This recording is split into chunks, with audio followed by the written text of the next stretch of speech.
Welcome to the Today's Tale in the opulent world of high society, where wealth often blinds the privileged and humanity waits to be rediscovered. In a lavish restaurant called Elysium, our characters collide in a series of unexpected events that lead to a powerful lesson in empathy. Join us as we explore the lives of Veronica Lodgers, the wealthy socialite, Betty Sullivan, a hard-working waitress, and the surprising mentor, Keanu Reeves. Hey everyone, before we dive into this inspiring story, make sure to hit that subscribe button and tap the bell for notifications. Today we'll explore how one moment of kindness from a beloved actor can ripple into something remarkable. Let's get started. The soft glow of the chandeliers illuminated the luxurious interior of Elysium, the premier fine dining restaurant in the heart of the city. From the moment the door swung open, the air buzzed with an intoxicating blend of laughter, clinking glasses, and the delicate strumming of a live musician. It was a world that exuded wealth, a world where deep mahogany tables sparkled with crystal accents, and glistening marble floors mirrored the grandeur above. Amid this opulence, Betty Sullivan hurried through the dining room, her simple black dress sticking to her as sweat formed under the gracious sheen of her white apron. Betty had worked at Elysium for over 2 years, navigating the ebb and flow of high society, mingling with a diverse blend of patrons. The restaurant had become both a sanctuary and a battleground for her, with each evening offering hope intermingled with the sting of expectations. "Table 6 needs their wine refilled, Betty," shouted another fellow waitress, catching her before she could retreat to the kitchen. "On it," Betty replied, forcing a bright smile through her fatigue. She had learned early on how to keep her spirit buoyant even when the weight of the world felt heavy. She made her way to table 6, where an elderly man was laughing heartily. "Here you go, sir. Your wine," she said, pouring generously.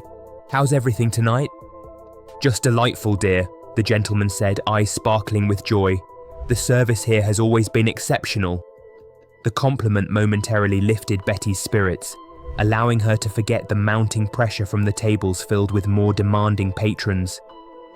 But thoughts of her younger brother Tommy, who had been battling a chronic illness for months, quickly returned. Every penny she earned went toward his mounting medical bills, and the heaviness of responsibility rested squarely on her shoulders. Just then, the heavy wooden doors swung open, parting the tides of chatter and laughter as Veronica Lodgers glided in. She was the epitome of opulence, her designer gown flowing gracefully, diamonds cascading from her ears, and an aura of confidence that rendered her nearly untouchable. The atmosphere shifted subtly. The diners turned their eyes, transfixed by her presence. Veronica was a well-known figure in high society, an influential entrepreneur who had built her empire on fashion and luxury. Wherever she went, she inspired envy and admiration. "Table with a view," she ordered, her voice cutting through the whispers. The hostess nodded quickly, ushering Veronica and her entourage to a prime spot overlooking the city skyline. "This way, Ms. Lodgers," the hostess said, guiding her with an embarrassed smile while her colleagues exchanged fleeting looks of awe. Betty felt a mix of interest and apprehension as she observed Veronica, who was blissfully unaware of the hard work that went on behind her seemingly glamorous life. As she made her way back to the kitchen for more supplies, she couldn't help but wonder if Veronica had ever encountered hardship or what it meant to struggle. Her life seemed like a continuous string of high-profile parties and magazine shoots, far from the dissonance of financial worry that Betty faced daily. As the evening progressed, Betty knew she couldn't escape her duties and soon found herself face to face with Veronica at her table. She plastered her professional smile back on and approached the fashionable table, determined to maintain a sense of poise. "Good evening, Ms. Lodgers. Can I take your order?" she asked, her voice steady despite the nerves surging within her. Veronica glanced up, appraising Betty with a flicker of irritation. "Could you be any slower? A hint of efficiency wouldn't kill you." Her words dripped with derision, each syllable cutting deep. Betty's heart sank at the tone. She stifled the urge to retort and simply nodded. "Of course, I apologize. What would you like to start with tonight?" With disdain, Veronica waved her hand dismissively. "I'll have the truffle risotto, and make sure it's cooked perfectly. like I just came from that ridiculous bistro in Paris. Betty nodded, her hands trembling slightly as she scribbled down the order and backed away from the table. For the rest of the evening, her mind was a haze, filled with thoughts of riding the rough currents of life. She couldn't help but wonder how someone could be so utterly insensitive. The clock ticked closer to 8, and the restaurant became a tornado of activity. Betty rushed between tables, her mind spinning with orders.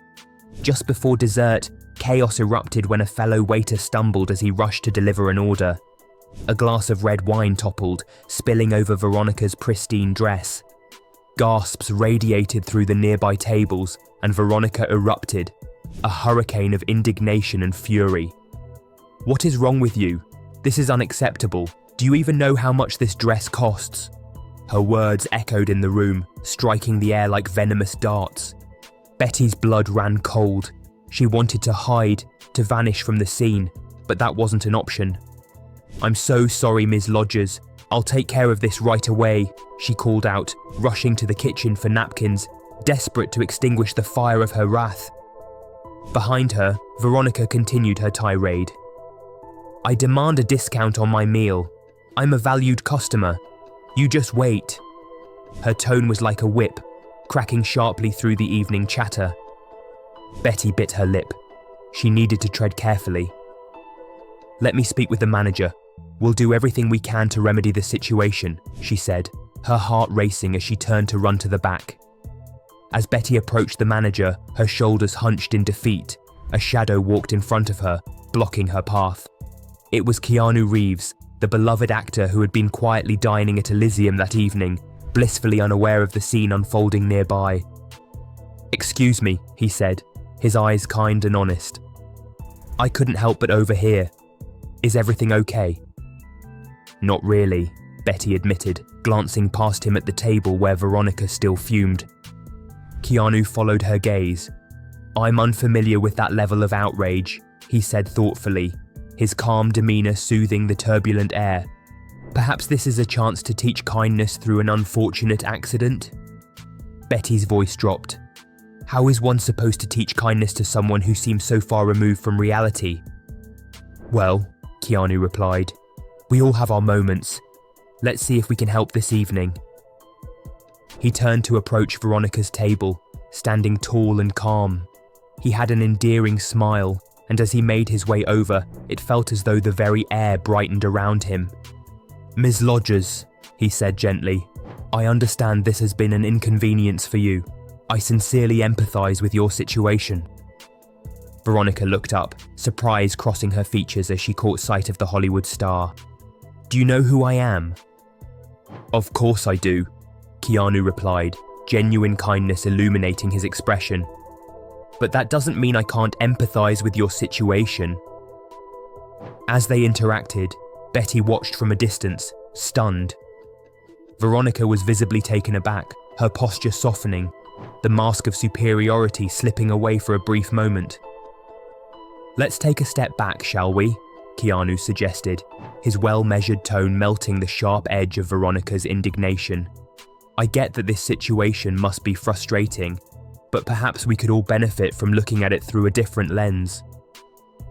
Veronica looked between Keanu and the table, her voice steadier than before. "I missed my appointment dress fitting today because of this ridiculous restaurant. I have an image to uphold. Who are you to tell me how to feel?" "Oh, I think I understand better than you might imagine," Keanu replied smoothly. "But instead of allowing your circumstances to dictate your feelings, why not allow yourself to grow from this experience? Think of it as an opportunity instead of an inconvenience." Having been struck by Keanu's earnestness, Veronica crossed her arms, momentarily at a loss for words. She sensed something shifting within her resolve. Betty stood nearby, unsure if she felt relief or trepidation. Could Veronica really change in this moment? Could decency penetrate the barriers of privilege? "That's easy for you to say," Veronica said, running a hand through her hair.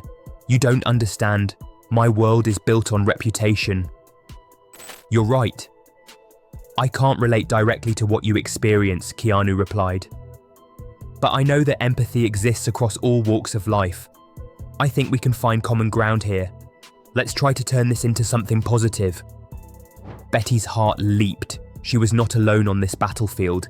She could see the inklings of change forming in Veronica's demeanor. There was something magnetic about Keanu's gentle persistence that offered a glimpse of hope.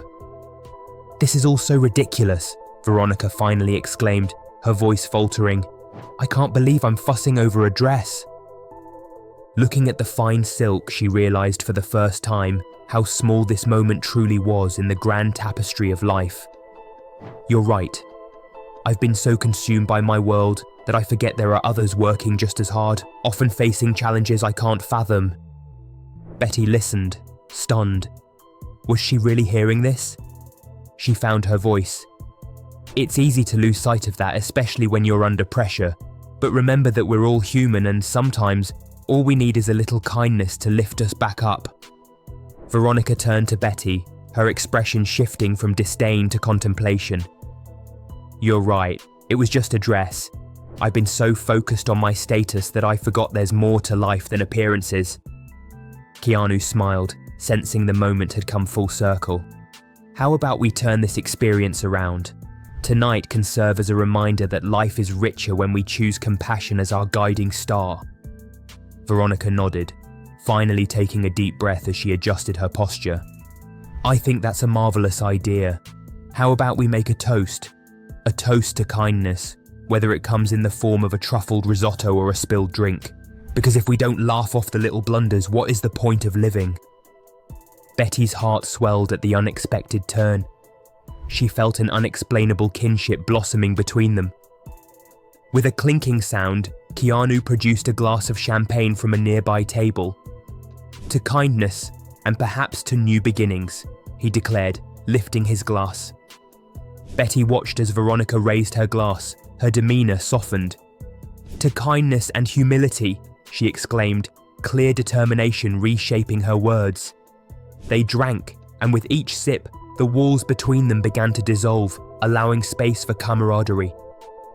As the evening unfolded, laughter and lightness infiltrated the air, laughter echoing through the restaurant as nearby guests couldn't help but join in on the upbeat atmosphere. Betty felt buoyed by the shared joy, realizing her heart had found a rhythm in connection, something previously hidden behind the weight of the world. "What a significant shift," Betty remarked, amused by the lightness of the moment. "I never expected it would be a spilled drink that would lead to this." "It's funny how life works," Keanu replied, glancing at Betty with warmth. "Sometimes the universe nudges us in the most unconventional ways." Betty nodded, believing this to be true. She had endured her fair share of challenges, and yet from that small ripple, much could emerge. In the following weeks, Betty's world continued to change. Veronica reached out to her several times after that fateful night, turning from a bridge of resentment into a beacon of collaboration. "Let's work together," Veronica proposed one afternoon over coffee. They sat amid the hustle and bustle of a cafe, laughter spilling over the chatter, as Betty listened intently. "I realize that my world has so much to offer, but also so much to give back. I'd love for you to share your story to inspire others. I want to tell the world that a humble beginning can lead to extraordinary things." Sipping her coffee, Betty could hardly believe her ears. "You really mean that? You want to invest in stories like mine?" "Absolutely." Veronica's enthusiasm was contagious. "The journey matters more than where you end up. People need to know that someone out there understands." Betty's heart fluttered with hope. "I'd love to help anyone I can. It's just not easy." "Nothing worthwhile ever is," Veronica said, her voice steady. "But I believe we can make a difference, together." Their collaboration blossomed like wildflowers in the spring. Betty became a spokesperson for their initiatives, sharing her story at local events, which soon transformed into a broader outreach campaign aimed at helping underprivileged youth. With Keanu's support, they began to host fundraisers and community workshops focused on creativity, self-expression, and mutual empowerment. From cooking classes to art sessions, they built connections through collaboration, inspiring others to rise above their circumstances. Months later, they hosted their first significant charity event at Elysium. Nervous energy buzzed in the air amongst the team of volunteers, a kaleidoscope of faces excited about contributing to their shared dream. "Can you believe we've come this far?" Betty whispered to Veronica as they scanned the bustling hall, decorated with vibrant colours and stories waiting to be shared. "It's incredible what kindness and a little determination can do," Veronica replied, delight dancing in her voice. As the room filled to capacity, Betty stood at the podium once again, nerves threaded through her usual confidence. She felt her heart pound like a drum as she prepared to address the audience. "Thank you all for coming today," she greeted, feeling her voice crack slightly. "Your presence signifies the change we collectively believe in, a promise to uplift one another through the ebbs and flows of life." The crowd erupted in applause, validating the months of hard work and dedication they had poured into this initiative. "Let's rise together," echoed Keanu, stepping up behind her, his infectious smile enveloping the room. At that moment, the boundaries of wealth and status dissolved into shared commitment. Laughter, applause, and enthusiastic cheers filled the air, each sound a note in the symphony of compassion they had orchestrated together. "Veronica," Keanu added, looking at her, "would you like to share a few words?" Veronica took center stage, her poise emanating newfound strength. "I stand before you today humbled and grateful. We can create incredible waves of change when we band together for a cause larger than ourselves." The audience listened raptly, her words capturing their hearts. "Our differences make us exceptional, but our empathy ties us together. Let's reshape the narrative and give hope to those who need it most." As the event came to a close, laughter echoed through the hall long into the night. The atmosphere hummed with excitement, a palpable energy that signified beginnings. Betty found herself lingering outside, breathing in the cool night air, every inhale braided with hope for the future. "Hey," Veronica said softly, catching up to her. "What do you think?" Betty turned, her heart swelling. "I think we've built something beautiful. I'm so glad we crossed paths. I've learned more from you than you can imagine," Veronica shared, her gaze steady yet vulnerable. "Watching you rise has shifted my perspective tremendously. I've taken a step into the world that matters most, human connection." Betty smiled, warmth radiating from the sincere exchange. "We all have the potential to change the world around us if we choose to open ourselves to others." Epilogue. With each passing day, Betty continued to weave her story. The events they had created inspired countless stories. People began to come forward, sharing their journeys and writing their narratives. The project flourished, drawing in patrons from all walks of life, uniting them through threads of empathy. They offered resources to those seeking avenues to express their creativity, encouraging growth and resilience among diverse voices. Betty couldn't help but reflect on the chain of events that had led her here. An unlikely meeting at Elysium had turned into friendships that changed lives. It was a powerful reminder that even the smallest incident could butterfly into change, be it spilled wine or a misjudged comment. As laughter echoed through the restaurant one night, she paused to absorb the vibrant energy radiating from the patrons. Every hearty laugh reflected shared hope, reminding her of the journey they had traversed together. "Thank you," she whispered quietly to herself, feeling a wave of gratitude wash over her. Life had made formidable room for love, understanding, and hope. As Betty reflects on her journey, she understands that the essence of life is found in the moments of connection. Keanu Reeves' legacy of kindness has inspired her to lead a life focused on empowering others. What a powerful story of kindness and compassion. Keanu's legacy teaches us that our actions can influence the lives of others in profound ways. If you've been inspired by this story, share your thoughts in the comments below. Don't forget to like this video, subscribe for more uplifting tales, and hit that notification bell. Together, let's continue to spread kindness in our own lives.